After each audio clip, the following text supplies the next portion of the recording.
নিজের ছেলের জন্মদিনকে স্মরণীয় করে রাখতে মানব সেবায় ব্রতী হয়েছে বিশালগড়ের বিধায়ক সুশান্ত দেব। বিশালগড়ের তরুণ তুর্কি বিধায়ক সর্বদাই মানব সেবায় ব্রতী থাকেন। শুক্রবার নিজের ছেলের জন্মদিনেও সেই সুযোগটা হাতছাড়া করলেন না।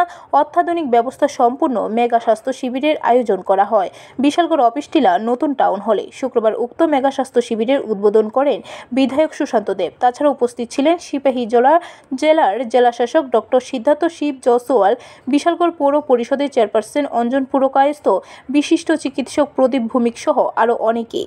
বৃক্ষে জল সিঞ্চন করে মেগা স্বাস্থ্য শিবিরের উদ্বোধন করেন উপস্থিত অতিথিরা। কোনো না কোনো শুভদিনে চেষ্টা করি কোনো না কোনো সামাজিক কাজ করতে। আজকেও আমার শ্রীমান আমার ছেলের জন্মদিন, সেই উপলক্ষে বিশালগড়ে একটা অত্যাধুনিক মানের স্বাস্থ্য শিবিরের আয়োজন করা হয়। এখানে স্বাস্থ্যকর্মীরা এসছেন, এখানে বিনামূল্যে আপনার স্বাস্থ্য পরীক্ষা, blood test, ECG, sonography, fibro scan, বিভিন্ন ধরনের উন্নত মানের চিকিৎসা করা হবে এবং বিনামূল্যে ওষুধ দেওয়া হবে। ব্যুরো রিপোর্ট, খবর ত্রিপুরা।